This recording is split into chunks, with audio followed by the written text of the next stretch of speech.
उस एक घमंडी को आप खुश करने के लिए बार बार यह नारे लगाते हैं, जो खड़ा होता है पाकिस्तान जिंदाबाद और फिर दूसरा फितरा जिंदाबाद। क्यों भाई, क्यों फितरा जिंदाबाद? ये मुल्क जिंदाबाद, इस मुल्क का अमन जिंदाबाद, इस मुल्क की खुशहाली जिंदाबाद, इस मुल्क का नौजवान जिंदाबाद, इस मुल्क का हर फर्द जिंदाबाद, इस मुल्क की बेटी जिंदाबाद, इस मुल्क का बेटा जिंदाबाद, पाकिस्तान जिंदाबाद। लेकिन बड़े अफसोस के साथ मुझे कहना पड़ता है कि मुल्क के अंदर नफरत को फरोग देने के कल्चर को परवान चढ़ाने वाले को बार बार यहां पर लाया जाता है। जो इस ऐवान का हिस्सा ही नहीं है उसका बार बार जिक्र किया जाता है। जो इस मुल्क में फितना फैला रहा है उसको बार बार इस ऐवान में लाया जाता है। आपका रोना धोना बंद हो तो नौजवान के रोजगार पर बात हो, आपका रोना धोना बंद हो कि हम पाकिस्तान के मसाइल पर बात कर सके। आज जो बिल आया है मैं उस पर भी बात करूंगी। आज का बिल सर, ये बिल किसी कोर्ट के खिलाफ नहीं है। ये बिल तो इस मुल्क से, इस पार्लियामेंट से लोटाक्रेसी को खत्म करने के हवाले से है। ये जो पार्टी पार्टी खेलने का सिस्टम है इसको बंद करने के हवाले से है। कभी ये पार्टी, कभी वो पार्टी, कभी ये पार्टी शुरू होने से पहले ही खत्म करने का बंदोबस्त हो चुका है। तो ये बिल उस हवाले से है। अगर इस बिल को अंग्रेजी का मतन, किसी को अंग्रेजी का अक्सर या तर्जुमे लॉस्ट इन ट्रांसलेशन भी बहुत होता है, तो अगर कोई तर्जुमे में कहीं गुम हो चुका है तो उर्दू भी पढ़ ले और अंग्रेजी भी पढ़ ले। इस बिल के अंदर पार्टी लॉयल्टी को इंश्योर किया जा रहा है। पार्टी लॉयल्टी को इंश्योर करना कहाँ गलत है? ये किस मुआशरे में गलत है? ये किस पार्लियामेंट में गलत है? ये तासुर देना कि ये अदालती ऑर्डर के का कोई कॉन्फ्रंटेशन है, it is absolutely wrong. No court has the right to make laws. It is only the parliament's prerogative to make laws, to do legislation. No court can rewrite the constitution. No court can write a new law for us. The parliament will do that and the court accepts it. तो यहाँ पे ना आप court की नुमाइंदगी करें, और पहले तो आप एक और इदारे के भी बहुत बड़े नुमाइंदे थे, उसकी भी आपने अब तौबा कर ली है शायद, आपने तौबा कर ली है शायद, लेकिन आप उसके भी स्पोक्स पर्सन थे। हमें पता है, हम जानते हैं कि वो प्रेस कॉन्फ्रेंस बाद में करते थे, आप उनसे पहले करते थे। और आप तो नैब के भी बहुत बड़े स्पोक्स पर्सन रहे हैं, नैब के भी लोग बाद में आते थे, नैब के बिहाफ पे आप लोग पहले बात करते थे। तो हमें ना बताएं कि हम इस माजी से वाकिफ हैं। बात यहाँ पे उम्रों की भी हुई है सर, अब उम्रों की बात पे थोड़ा आ जाए सर। ये बहुत ही, मैं समझती हूँ कि दिस वाज क्वाइट इनअप्रोप्रिएट। हमने तो नहीं कहा कि जो इस मुल्क में नफरत तकसीम फैला रहा है उसको अपनी उम्र का लिहाज करना चाहिए, उसको ही रिटायर होना चाहिए, उसको ही तौबा करनी चाहिए। लेकिन आप जो है, अब मैं तो भाई बोलना भी नहीं चाहती 70 से ऊपर कौन है और 75 को कौन पहुंच गया, तो बोलना भी नहीं चाहती थी ये बातें। लेकिन 70-75 की उम्रों पर पहुंचकर अगर आप कहें कि आप नौजवानों की नुमाइंदगी कर रहे हैं तो मेरा ख्याल है ये ज्यादती है, ये बहुत बड़ी ज्यादती है, खुद के साथ भी और उस नौजवान के साथ भी जिसके आप नुमाइंदा नहीं हैं। आप अगर उस नौजवान के नुमाइंदा होते तो लोगों को ट्रक की बत्ती के पीछे नहीं लगाते। आपने इस मुल्क के अवाम को ट्रक की बत्ती, 1 करोड़ नौकरियां देंगे, 50 लाख घर बनाएंगे। आपने जो चूरन बेचा,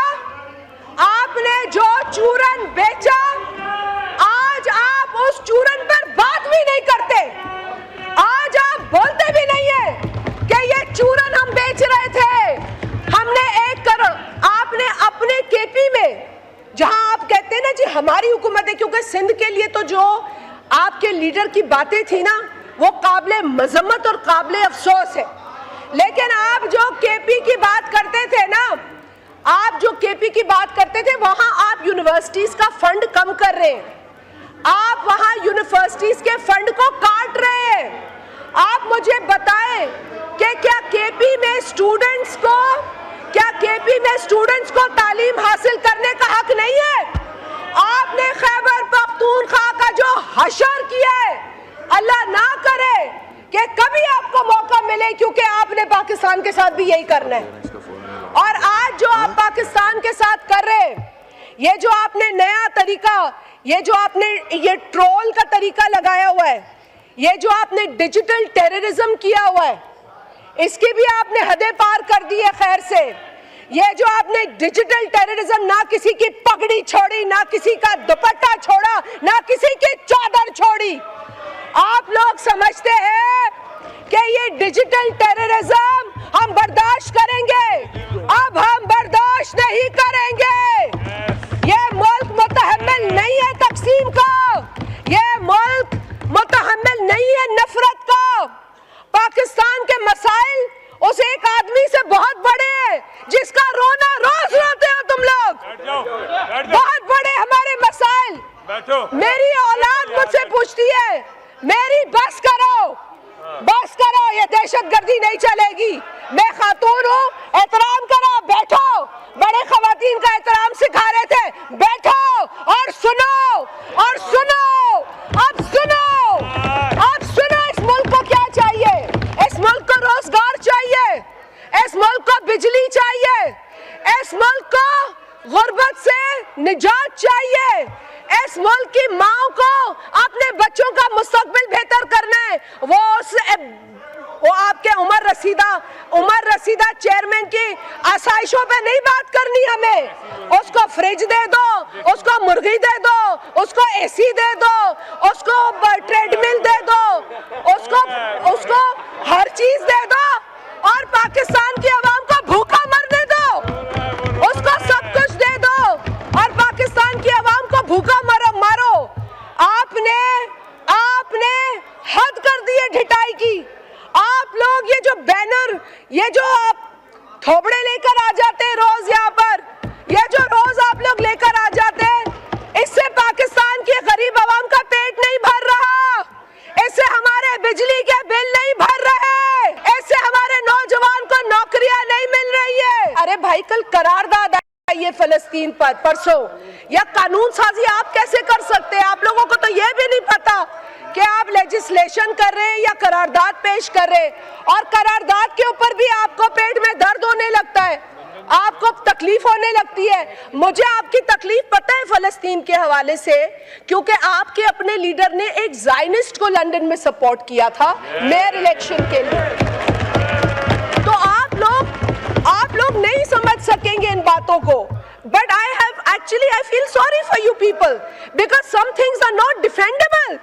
You can't defend his support for the Zionists. You can't. So I let it go. वो सादिक जावेद बता चुका है, वो अपने कंसर्न एक्सप्रेस कर चुका है अपने इलेक्शन में, और वो अपनी तकलीफ का भी इजहार कर चुका है when your leader did not support him as a Muslim Pakistani candidate. वो बता चुका है. So sir, with all honesty, यहाँ सिर्फ लेक्चरबाजी नहीं होनी चाहिए, यहाँ पर अवाम के मसलों पर बात भी होनी चाहिए और एक दूसरे का साथ भी देना चाहिए।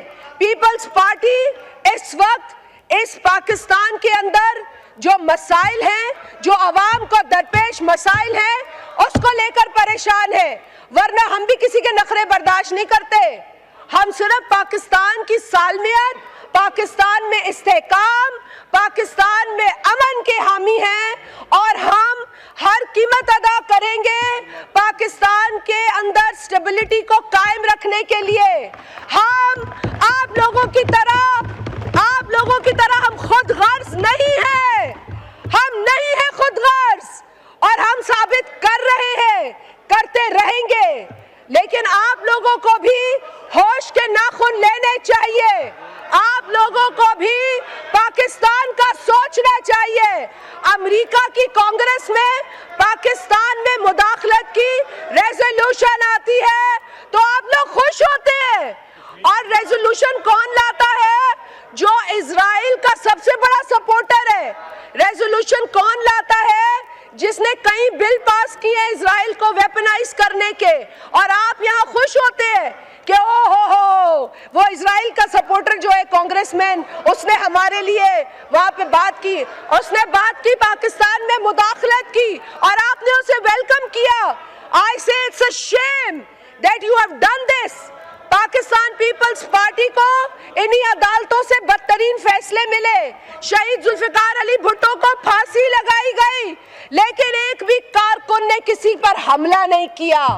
खुद को आग लगाई हमारे कारकुनों ने, खुद को जलाया। लेकिन आपने 9 मई को पूरे पाकिस्तान को तंग कर दिया। आपने वो हरकतें की है जो आज तारीख का हिस्सा भी है और हमारी नस्लें याद भी रखेंगी कि 9 मई को जो दहशतगर्दी इस मुल्क में हुई, अब आप अपना दामन झाड़ रहे हैं। अब आप कहते हैं वो तो हम में से थे ही नहीं। तो भाई अगर आप में से नहीं थे तो तौबा करो, उठ के माफी मांगो। आपने आज तक माफी तो मांगी नहीं। आप तो आज तक यही नहीं, मतलब ये आप जरूर कहते हैं कि हमारा उनसे ताल्लुक नहीं है। तो भाई अगर आपका ताल्लुक नहीं है तो जिन लोगों ने प्रेस कॉन्फ्रेंस की, जिन लोगों ने कॉल्स की, जिन लोगों ने लोगों को इश्तियाल दिलाया, जिन लोगों ने लोगों को जमा किया, आप फिर कहें कि आप उनको सजा मिलनी चाहिए। आप कंडेम करें उन लोगों को, आप मजम्मत करें उन लोगों की जो पाकिस्तान में तबाही, बर्बादी, तकसीम और नफरत फैलाता है। वो मुहिब्बे वतन नहीं हो सकता, वो मुहिब्बे वतन नहीं हो सकता। मुहिब्बे वतन वो है जिसको इदारे ने फांसी दी, उसने कुछ नहीं किया। मुहिब्बे वतन वो है जिसके कारकुनान को जेलों में डाला गया, औरतों को, मर्दों को कोड़े मारे गए, उसने मुल्क को नुकसान नहीं दिया। मुहिब्बे वतन वो है जिसको इस मुल्क से जाने पर मजबूर कर दिया गया, लेकिन उसने मुल्क को नुकसान नहीं दिया। मुहिब्बे वतन वो है जो आज सदर की कुर्सी पर है, 14 साल की जेल काट कर आया है। वो है मुहिब्बे वतन जो आज भी मुस्कुराता है और कहता है कि आओ सियासी डायलॉग करो। आप आज भी बड़ी बातें कर रहे हैं जेलों की। अच्छा होता कि अपने दौरे हुकूमत में भी आप उन चीजों की मजम्मत करते। जब फरियाल टालपुर साहिबा को ईद की एक चांद रात पर ले जाया गया था जेल, तो आप उठ के मजम्मत करते। आप मजम्मत करते जब मेरी बहनों को नैब अदालत के बाहर उठाकर पुलिस मोबाइल में डाला गया, आप मजम्मत करते। आप मजम्मत करते तो आज मैं भी कहती कि आप हक और सच की बात करते हैं, आप सेलेक्टिव बात करते हैं। आप जिस तरह की सेलेक्टेड हुकूमत है, उसी तरह के सेलेक्टेड लोग हैं, उसी तरह की सेलेक्टेड अपोजिशन बात नहीं करना चाहती तो हम एजेंट कर देंगे। आप तशरीफ रखें, आपको मौका मिलेगा, आपको अपोजिशन को मौका मिलेगा अपना व्यू कर बात करें। आप चेयर को डिक्टेट ना करें, इस तरह नहीं होगा। ने भी तौबा कर ली। आप लोग ऐसा टोला है जिसको लाने वाले भी परेशान हैं। अब वो कहते हैं कि इनसे पाकिस्तान को पनाह चाहिए। आपसे वाकई पाकिस्तान को पनाह चाहिए, क्योंकि आपसे पनाह मिलेगी तो पाकिस्तान तरक्की करेगा। आप लोगों की जो सोच है वो इंतशार पसंदाना है, नफरत आमेज है, और आप लोग इस मुल्क में जो बीज एक डिक्टेटर ने बोए थे नफरत के, उसको परवान चढ़ा रहे हैं। जिस डिक्टेटर ने इस मुल्क को मजहब के नाम पे तकसीम किया, फिरके के नाम पे तकसीम किया, जबान के नाम पे तकसीम किया, आप उसी डिक्टेटर के पैरोकार हैं। आप उसी का मैसेज आगे ले जा रहे हैं। आपने पाकिस्तान में नफरत को परवान चढ़ाया है। आपको चाहिए था कि आप जब हुकूमत में आए तो आप सब्र का पैगाम देते, लेकिन मैंने पहली दफा देखा ऐसी हुकूमत जो अपने ही बजट में अपनी ही बजट बुक्स ऑपोजिशन पे फेंक रही थी। ये पहली मर्तबा आप ही की हुकूमत जब थी सिलेक्टेड, उस वक्त ये मैंने देखा, और कभी नहीं देखा था कि हुकूमत ही ऑपोजिशन को किताबें मार रही हो। हमने वो मनाजिर भी इस असेंबली में देखे, अफसोसनाक मनाजिर। आपका लीडर शाबाशी उन लोगों को देता था जो ज्यादा गाली देते थे, जो ज्यादा शोर मचाते थे, और जो बेचारे इज्जतदार थे वो कोना पकड़ के बैठ जाते थे क्योंकि उन्होंने घर से ये तरबियत हासिल नहीं की थी। लेकिन आपका लीडर उनको कहता था कि गाली दो, जितनी बड़ी गाली दोगे उतनी बड़ी शाबाशी मिलेगी, ये आपका, और उतना बड़ा ओहदा मिलेगा। आपके अंदर की कहानियां आप सारी पता है हमें, ऐसी बात नहीं है, सारी कहानियां अंदर की बाहर आ चुकी हैं। लेकिन उस वक्त अभी भी आप, बहुत टाइम है, वैसे हमें इतनी गंदी कहानियां सुननी भी नहीं है। लेकिन जहां तक सवाल पैदा होता है इस मुल्क का, इस मुल्क में हमें मरना है, हमें जीना है। हमारी औलादें इस मुल्क से बाहर नहीं बैठी हैं, हमारी औलादें अयाशी नहीं कर रही हैं किसी और मुल्क में। अगर इस मुल्क में मेरी औलाद है तो भी मुझे आपकी औलाद की फिक्र होगी, अगर मेरी औलाद नहीं होगी तो मुझे किसी की औलाद की फिक्र नहीं होगी। आप इन उसूलों को क्यों भूल जाते हैं? उस एक शख्स के लिए आप सारे उसूल भूल जाते हैं। भाई उसके बच्चे भी यहाँ नहीं हैं, उसका यहाँ कोई, देखिए सबसे बड़ा सरमाया, आप दिल पे हाथ रख के बोले, आपकी औलाद होता है। आपकी औलाद आपका सबसे बड़ा सरमाया है। जब आप अपने बच्चों को इस मैदान में नहीं उतारते तो आप दूसरों के बच्चों का सर मांगते हैं, दूसरों के बच्चों की जिंदगियां मांगते हैं, दूसरों के बच्चों के आप कुर्बानियां मांगते हैं। मेरा ख्याल है इस तरह की सेल्फिश पॉलिटिक्स इस मुल्क में खत्म होनी चाहिए। जिसने इस तरह की सियासत की है, पहले भी की थी, लोगों ने कहा था कि फ्रिज बेचो, टीवी बेचो, हथियार लो, मतलब जितनी नफरत फैलाई गई है, जितनी नफरत इस मुल्क में फैलाई गई है, जितनी नफरत इस मुल्क में फैलाई गई है, और जिसने ये मनुसियत फैलाई है उसका अंजाम बुरा हुआ है। हमने ये देखा है, माजी में देखा है, और हम आज भी देख रहे हैं। एक खोखले नारे, ये खोखले नारे, अब आप भी इसमें यकीन नहीं रखते। अभी ये 2-4 नारे लगाओगे, वो जो जेल में बैठा हुआ आपका बुजुर्ग है वो देखेगा, शाबाशी देगा। मैं समझ सकती हूँ कि आपकी नौकरी जो है बहुत जरूरी है, लेकिन आपकी पहली नौकरी इस मुल्क के लिए होनी चाहिए। आपकी पहली नौकरी, आपकी पहली नौकरी इस वतन अजीज के लिए होनी चाहिए। उस एक घमंडी को आप खुश करने के लिए बार बार या नारे लगाते हैं, जो खड़ा होता है पाकिस्तान जिंदाबाद और फिर दूसरा फितरा जिंदाबाद। क्यों भाई, क्यों फितरा जिंदाबाद? ये मुल्क जिंदाबाद, इस मुल्क का अमन जिंदाबाद, इस मुल्क की खुशहाली जिंदाबाद, इस मुल्क का नौजवान जिंदाबाद, इस मुल्क का हर फर्द जिंदाबाद, इस मुल्क की बेटी जिंदाबाद, इस मुल्क का बेटा जिंदाबाद। पाकिस्तान